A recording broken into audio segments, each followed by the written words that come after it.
At recess time, when he was playing King of the Mountain, he could see that Leslie was surrounded by a group of girls led by Wanda Kay.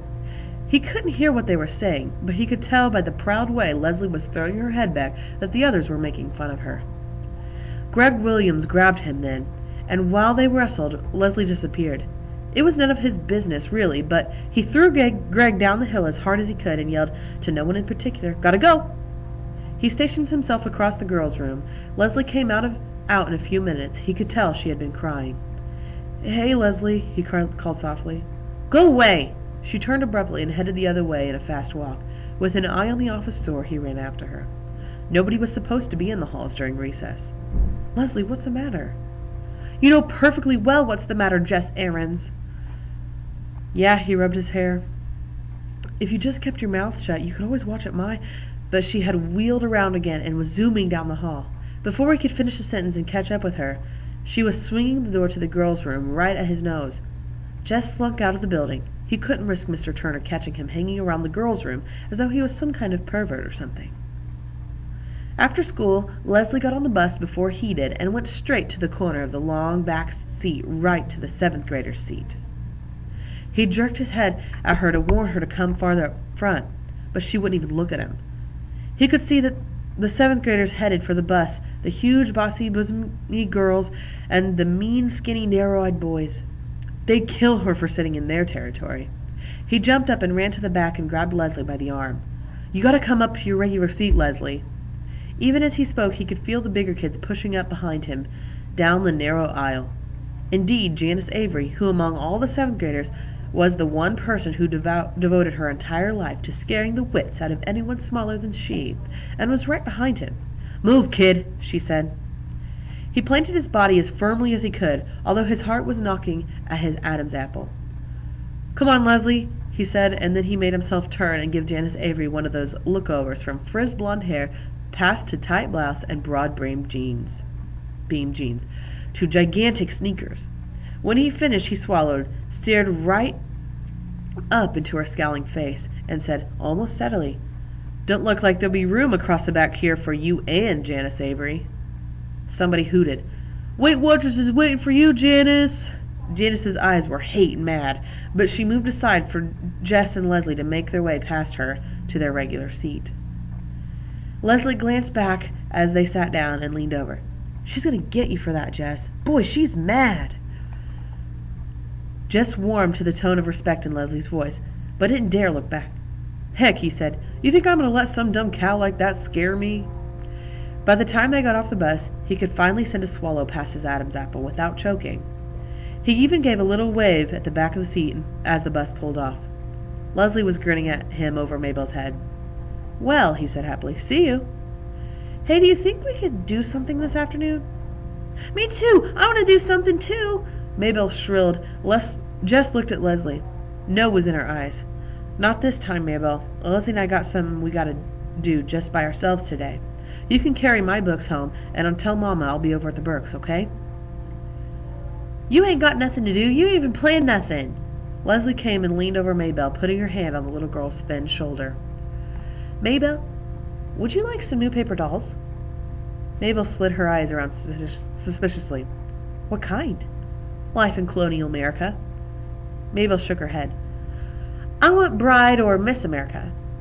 "You can pretend these are bride paper dolls. They have lots of beautiful long dresses." "What's the matter with them?" "Nothing. They're brand new." "Well, how come you don't want them if they're so great?" "When you're my age," Leslie gave a little sigh, "you just don't play with paper dolls anymore. My grandmother sent me these. You know how it is. Grandmothers just forget you're growing up." Mabel's one living grandmother was in Georgia and had never sent her anything. "You already punched him out?" "No, honestly. And all the clothes punch out, too. You don't have to use scissors." They could see she was weakening. "How about just begin you coming down and taking a look at him, and if they suit you, you can take him along home and when you go tell Mama where I am." After they had watched Mabel tearing up the hill, clutching her new treasure, Jess and Leslie turned and ran over the empty field behind the old Perkins place and down to the dry creek bed that separated farmland from the woods. There was an old crab-apple tree there, just at the bank of the old creek bed. from which someone long forgotten had hung a rope.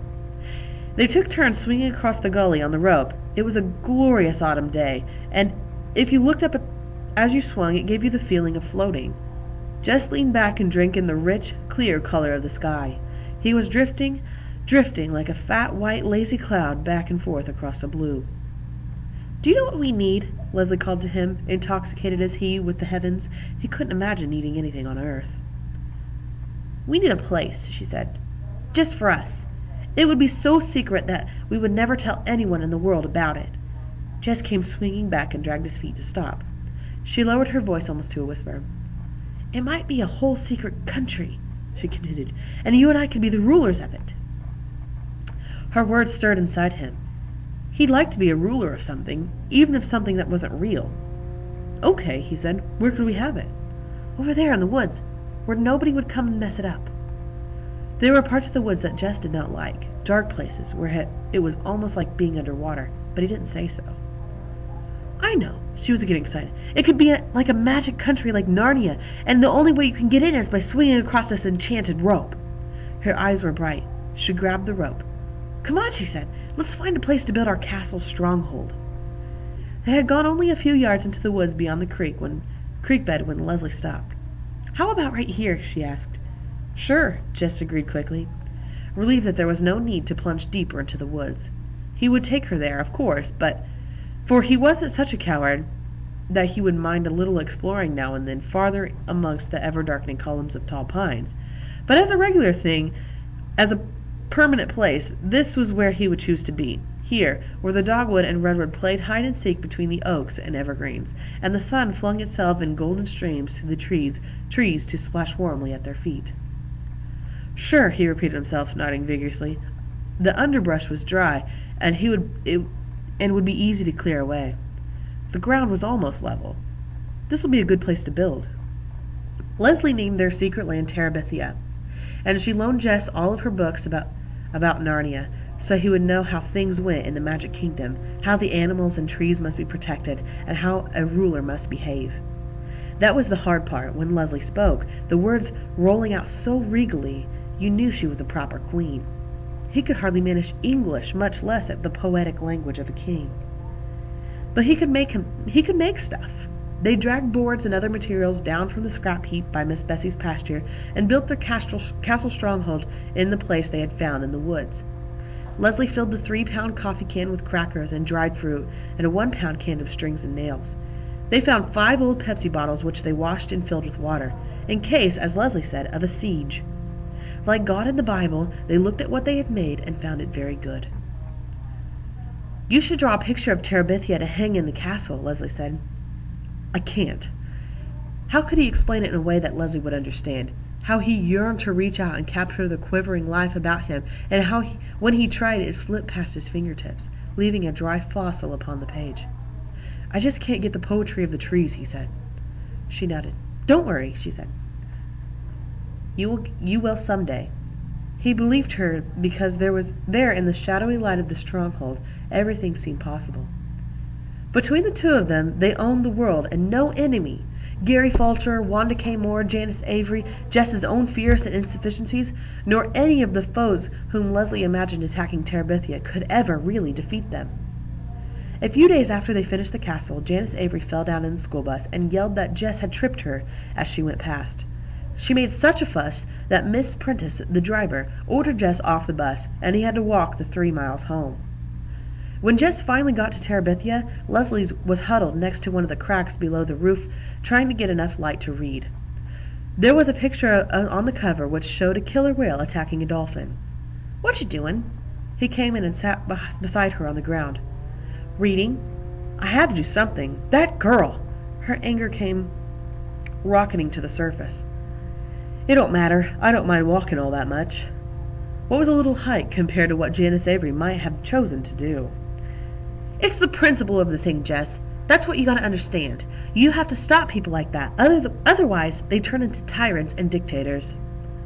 He reached over and took the whale book from her hands, pretending to study the bloody picture on the jacket. "Getting any good ideas?" "What?" "I thought you was getting some ideas on how to stop Janice Avery." "No, stupid. We're trying to save the whales. They might become extinct." He gave her back the book.